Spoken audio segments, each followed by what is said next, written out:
ಹೆಸರಿಗೆ ಮಾತ್ರ ಶುದ್ಧ ಕುಡಿಯುವ ನೀರಿನ ಘಟಕವಿದೆ, ಆದರೆ ಉಪಯೋಗಕ್ಕೆ ಬರ್ತಿಲ್ಲ.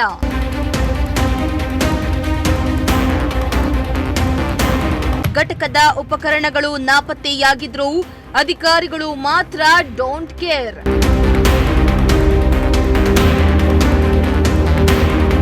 ಶಿರಾ ನಗರಸಭೆ ಅಧಿಕಾರಿಗಳು ಹಾಗೂ ಸದಸ್ಯರ ನಿರ್ಲಕ್ಷ್ಯದಿಂದ ಶುದ್ಧ ಕುಡಿಯುವ ನೀರಿನ ಘಟಕವೊಂದು ದುರಸ್ತಿ ಕಾಣದೆ ಘಟಕ ಸ್ಥಗಿತಗೊಂಡಿದ್ದು ಸಾರ್ವಜನಿಕರು ಕುಡಿಯಲು ನೀರು ಸಿಗದೆ ಪರದಾಡುವಂತಾಗಿದೆ.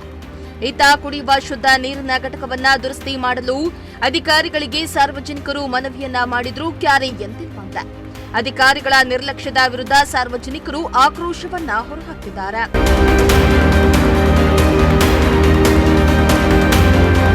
ಹೌದು, ಕೊಳಚೆ ಮಂಡಳಿ ಒಳಚರಂಡಿ ಹಾಗೂ ನಗರಸಭೆಯಿಂದ ವಾರ್ಡ್ ನಂಬರ್ 6ರಲ್ಲಿ ಅಂಬೇಡ್ಕರ್ ನಗರ ಮತ್ತು ರಂಗನಾಥ ನಗರಕ್ಕೆ ಹೊಂದಿಕೊಂಡಂತಿರುವ ಶುದ್ಧ ಕುಡಿಯುವ ಘಟಕ ಸ್ಥಾಪಿಸಲಾಗಿತ್ತು. ಆದರೆ ತಾಂತ್ರಿಕ ದೋಷದಿಂದ ಕಳೆದೆರಡು ತಿಂಗಳಿನಿಂದ ಸ್ಥಗಿತಗೊಂಡಿದ್ರೂ ಅಧಿಕಾರಿಗಳು ಇತ್ತ ಗಮನ ನೀಡ್ತಾ ಇಲ್ಲ ಎಂದು ಸಾರ್ವಜನಿಕರು ಆಕ್ರೋಶವನ್ನ ಹೊರಹಾಕಿದ್ರು. ನಮ್ದು ಅಂಬೇಡ್ಕರ್ ನಗರ, ನೀರಿಗೆ ಬಹಳ ತೊಂದರೆ ಆಗೈತೆ. ನೀರಿಗೆ ಇಲ್ಲಿಂದ ದೂರ ಹೋಗ್ಬೇಕು, ಕರೆಂಟ್ ಬೇರೆ ಸರಿಯಾಗಿರಲ್ಲ, ಇಲ್ಲೇನು ವ್ಯವಸ್ಥೆನೇ ಇಲ್ಲ, ರೋಡಿನ ವ್ಯವಸ್ಥೆ ಇಲ್ಲ, ನೀರಿನ ವ್ಯವಸ್ಥೆ ಇಲ್ಲ, ಸರಿಯಾಗಿ ನೀರೂ ಬಿಡಲ್ಲ.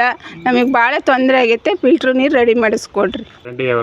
ಚರಂಡಿ ಏನೋ ಇದೆ, ಆದರೆ ಸರಿಯಾಗಿ ಬಂದು ಕ್ಲೀನಾಗಿ ವಾರಕ್ಕೊಂದ್ಸಲಿ 15 ದಿವ್ಸಕ್ಕೊಂದ್ಸಲಿ ಕ್ಲೀನ್ ಮಾಡಲ್ಲ, ಏನಿಲ್ಲ. ಇಲ್ಲಿಗೆ ಬಂದು 1 ತಿಂಗಳಾಗುತ್ತೆ, 2 ತಿಂಗಳಾಗುತ್ತೆ ಚರಂಡಿ ಕ್ಲೀನ್ ಮಾಡೋಕ್ಕೆ. ಭಾಳ ಸೊಳ್ಳೆಯಿಂದ ಕಡಿಸ್ಕೊಂತೀವಿ ನಾವು. ಈ ಥರ ತೊಂದರೆ ಆಗೈತೆ. ಫಿಲ್ಟ್ರ್ ನೀರು ಈಗಾಗಲೇ 1.5 ವರ್ಷ ಆಗ್ತಾ ಬಂದೈತೆ, ಅದು ಕೆಟ್ಟೋಗಿ ಇದ್ರೂ ಅಚ್ಚುಕಟ್ಟಾಗಿ ಕ್ಲೀನಾಗಿ ಫಿಲ್ಟ್ರ್ ಮೇಲೆ ನೀರು ಬಿಡ್ತಿರಲಿಲ್ಲ. ಇದೆಲ್ಲ ಭಾಳ ಇದನ್ನು ಮಾಡ್ತಾ ಇದ್ದಾರೆ. ಇನ್ನು ಕಳೆದ ಕೆಲವು ದಿನಗಳ ಹಿಂದೆ ಇಲ್ಲಿಯ ಸಲಕರಣೆಗಳನ್ನ ಬೇರೆಡೆಗೆ ಸಾಗಿಸಿ ಅಲ್ಲಿ ನೂತನ ಶುದ್ಧ ಕುಡಿಯುವ ನೀರನ್ನ ಸ್ಥಾಪಿಸಲಾಗಿದೆ ಎಂದು ಹಲವರು ಗುಸುಗುಸು ಮಾತನಾಡಿಕೊಳ್ತಿದ್ದಾರೆ. ಇದಕ್ಕೆ ತಕ್ಕಂತೆ ಇಲ್ಲಿಯ ಇಂಜಿನಿಯರ್ ಕರೆ ಮಾಡಿದಾಗ ರಿಪೇರಿ ಮಾಡಲು ಕಳಿಸಲಾಗಿದೆ ಎಂದ್ದಾರೆ. ಆದರೆ ನೀರಿನ ಘಟಕದ ಸಾಮಗ್ರಿಗಳನ್ನ ರಿಪೇರಿ ಮಾಡಲು ಕಳಿಸಿದ್ದಾರೆ. ನೀರಿನ ಟ್ಯಾಂಕ್ ಎಲ್ಲಿ ಅಂದ್ರೆ ಅದು ಹಳೆಯ ಟ್ಯಾಂಕ್, ತೂತು ಬಿದ್ದಿತ್ತು, ಸರಿಪಡಿಸಲು ತೆಗೆದುಕೊಂಡು ಹೋಗ್ಲಾಗಿದೆ ಎನ್ನುತ್ತಾರೆ. ಅದೇ ನೀರಿಂದು ಎಲ್ಲ ಇಲ್ಲಿ ಸರಿಯಾಗಿ ನೀರು ಇಟ್ಕೊಂಡು ಹೋಗ್ತಿಲ್ಲ, ಏನಿಲ್ಲ ಅಂತಂದೇಳಿ ಎಲ್ಲ ಹೊಸ ಹೋಗ್ತೀವಿ ಅಂತಂದೇಳಿ ಎಲ್ಲ ಬಿಚ್ಕೊಂಡು ಹೋಗಿದ್ದಾರೆ ಸರ್. ಇಲ್ಲಿಂದ ನೀರು ಅಲ್ಲಿಗೆ ತರಕ್ಕೆ ಹೋಗ್ಬೇಕು ನಾವು, ಅಷ್ಟೇನೆ. ನಮಗೆ ನೀರಿನ ಸಮಸ್ಯೆನೇನೇನು. ಕೌನ್ಸಿಲರ್ ಕೇಳಿದ್ದಕ್ಕೆ ಅವರು ರೆಡಿ ಮಾಡಿಸ್ಕೊಡ್ತೀವಿ ಅಂತ ಹೇಳಿದ್ರು. ಇವ್ರು ಬಂದು ನೋಡ್ಕೊಳಕ್ಕೆ ಹೇಳಿದಾರೆ, ಅವ್ರು ಬಂದು ಎಲ್ಲ ತಗೊಂಡೋದ್ರು. ಅವಾಗಿಂದ ಯಾರು ಬಂದಿಲ್ಲ, ಏನಿಲ್ಲ ಇಲ್ಲಿಗೆ. ಹೇಳಿದೀವಿ ಅಂತಾರೆ. ತಿರುಗಿ ನೋಡಿದ್ರೆ ಮೊನ್ನೆ ರೋಡ್ ಕಿತ್ತಕ್ಕೆ ಆಗಲಿ 1 ತಿಂಗಳು 2 ತಿಂಗಳು 3 ತಿಂಗಳು ಆಗ್ತಾ ಬಂತು, ಅದನ್ನು ರೆಡಿ ಮಾಡಿಸ್ಲಿಲ್ಲ, ಏನಿಲ್ಲ. ಇದನ್ನ ಅವ್ರಿಗೆ ಹೇಳಿದೀವಿ ಅಂತ ಅವ್ರು ಅಂದ್ರು, ವಿಜಯನವರು. ಇಲ್ಲಿ ಒಂದಿಷ್ಟು ಅಂದರೆ ಪ್ರಾಬ್ಲಮ್ ಅಂದರೆ ನೀರಿನ ಪ್ರಾಬ್ಲಮ್ಮು, ಕರೆಂಟಿನ ಪ್ರಾಬ್ಲಮ್ಮು, ಚರಂಡಿ ತೆಗಿಯೋದು ಪ್ರಾಬ್ಲಮ್ಮು, ಅದೊಂದು ಪ್ರಾಬ್ಲಮ್ ಐತೆ ಸರ್. ಇಲ್ಲಿ ಏನಾರ ಹೇಳಿದ್ರೆ ಜಲ್ದಿ ಆಗೋದಿಲ್ಲ ಸರ್. ಚರಂಡಿ ತೆಗಿಯೋಕೆ ಮಾತ್ರ ನಗರಸಭೆ 1 ದಿವಸಕ್ಕೆ, ವಾರಕ್ಕೆ 15 ದಿವಸಕ್ಕೆ ಬರೋದು, ತಿಂಗಳಿಗೆ 1 ಸತಿ ಕಸದ ಗಾಡಿ ಡೈಲಿ ಬರುತ್ತೆ, ಕಸ ಎತ್ಕೊಂಡಾಗಕ್ಕೆ ಅದೊಂದು ಬರುತ್ತೆ ನೋಡ್ರಿ ಸರ್, ಅಷ್ಟೇನೆ. ಇದು ಮಾತ್ರ ಚೆನ್ನಾಗಿದ್ದಿದ್ದನ್ನ ಈ ಥರ ಮಾಡಿದ್ದಾರೆ ಅಷ್ಟೇ. ಚೆನ್ನಾಗಿ ನಡೆಯೋದು ಮುಂಚೆ, ಚೆನ್ನಾಗಿ ನಡೆಯೋದು ಫಿಲ್ಟ್ರು. ಅವ್ರು ಯಾರು ನೋಡ್ಕೊಳ್ತಿದ್ದಾಗ ಮುಂಚೆ ಚೆನ್ನಾಗಿ ನಡೆಯೋದು. ಈಗ ಇವ್ರು ಮಾಡ್ಕೊಂಡ್ಮೇಲೆ ನಮಗೆ ಹೇಳಿದ್ರು ಸರ್ ನೋಡ್ಕೊಳ್ರಿ ಅಂತಾನೆ. ನಾವು ನೋಡ್ಕೊಂಬೇಕಿಡಿದ್ಮೇಲೆ ಇಲ್ಲಿ ಕಾಯನ್ಗಳು ಸರಿಯಾಗಿ ಬೀಳಲ್ಲ, ಕಾಯನ್ ಅಂತಂದೇಳಿ ಎಲ್ಲ ಪೂರ್ತಿ ಎಲ್ಲ ಬಿಚ್ಕೊಂಡು ಹೋಗಿದ್ದಾರೆ. ಬಿಚ್ಕೊಂಡೋಗಿ ನಾಳೆ ತಿಂಗಳು ಕರೆಕ್ಟು ಸಹ ಅದನ್ನು ಬಿಚ್ಕೊಂಡೋಗಿ ಅದನ್ನೆಲ್ಲ ಅದೇ ಕೆಟ್ಟೋಗೈತೆ ಅಂತ ಹೇಳಿ ಇದು ರೆಡಿ ಮಾಡಿರಲಿಲ್ಲ. ಕೆಟ್ಟೋಗಾಲೇ ವರ್ಷ ಆಗ್ತಾ ಬಂತು. ನೀರಿಗೆ ದೂರ ಹೋಗ್ತೀವಿ, ಅಲ್ಲಿ ಆನೆಗೋರಿ ಹತ್ರ ತಗೊಂಬರ್ತೀವಿ ನೀರ. ಇಲ್ಲಿ ನೀರಿಗೆ ದೂರ ಹೋಗಿ ತರಬೇಕು. ನೀರಿನ ವ್ಯವಸ್ಥೆ ಇಲ್ಲ, ಇಲ್ಲಿ ಏನೂ ಇಲ್ಲ. ಆಲೇ 1 ವರ್ಷ ಆಯಿತು ಸರ್. ಇನ್ನು ರನ್ನಿಂಗ್ ಇಲ್ಲ, ಅದು ಕೆಟ್ಟೋಗಿಲ್ಲ, ಎಲ್ಲ ತಗೊಂಡೋಗಿದ್ದಾರೆ. ಇದು ಡ್ರಮ್ ಇತ್ತಲ್ಲ, ಇದ್ರೊಳಗಡೆ ಕ್ಯಾನ್ ಎಲ್ಲ ಎತ್ಕೊಂಡು ಹೋಗಿದ್ದಾರೆ. ಅವ್ರ ಪ್ರದೀಪ್ ಅಂತಾರೆ.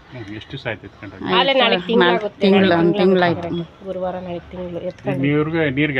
ನೀರು ಅಲ್ಲಿ ಆನೆಗೋರಿ ಹತ್ರ, ಅಲ್ಲಿ ಇದು ಬನ್ನಿ ಮರದ ಹತ್ರ ಹೋಗ್ಬೇಕು. ಬಿಂದಿಗೆಗೆಲ್ಲ ತಗೊಂಬರ್ತೀವಿ. ನಮ್ಗೆ ಗಾಡಿ ಇಲ್ಲ, ಏನೂ ಇಲ್ಲ. ದೂರ ಗೊತ್ತಿಲ್ಲ ಸರ್ ಎಷ್ಟಾಗುತ್ತೆ. ಇಲ್ಲಿಂದ ಒಂದು ಸ್ವಲ್ಪ ದೂರ ಆಗುತ್ತೆ ಸರ್. ಕೆಳಗೆ ಬನ್ನಿ ಮರತ್ತಲ್ಲ, ಅಲ್ಲಿ ಕಿಲೋಮೀಟರ್ ಆಗುತ್ತೆ. ಸಚಿನ್ ಲೇವಿಟಿಗೆ ಹೋಗ್ಬೇಕು ಸರ್. ತುಂಬಾ ನೀರಿಗೆ ತೊಂದರೆ ಆಗುತ್ತೆ ಅಷ್ಟೇನೆ. ಎಲ್ಲ ಚೆನ್ನಾಗಿದ್ದಿದ್ದೇನೆ ತಿರ್ಗಾ ಹೊಸದಾಗೆಲ್ಲ ಆಗ್ತೀವಿ. ಅದು ಕೆಟ್ಟೋಗಿತ್ತು, ರೆಡಿ ಮಾಡಿಸ್ಲಿಲ್ಲ, ಏನೂ ಇಲ್ಲ ಇವರು. ಇನ್ನು ಅಂಬೇಡ್ಕರ್ ನಗರದಲ್ಲಿ ಹೆಚ್ಚಾಗಿ ಕೂಲಿ ಕಾರ್ಮಿಕರು ಹಾಗೂ ಬಡ ಜನರು ವಾಸ ಮಾಡ್ತಾ ಇದ್ದು ಸರ್ಕಾರ ಶುದ್ಧ ಕುಡಿಯುವ ನೀರಿನ ಯೋಜನೆಯಿಂದ ಪ್ರತಿ 20 ಲೀಟರ್ಗೆ 5 ರೂಪಾಯಿನಂತೆ ಹಣವನ್ನ ನೀಡಿ ನೀರನ್ನ ಕುಡಿತಾ ಇದ್ರು. ಆದರೆ ಕಳೆದೆರಡು ತಿಂಗಳಿನಿಂದ ಘಟಕ ಬಂದಾಗಿದ್ದು ಕುಡಿಯುವ ನೀರಿಗಾಗಿ ಸಾರ್ವಜನಿಕರು ಪರದಾಡುವಂತಾಗಿದೆ.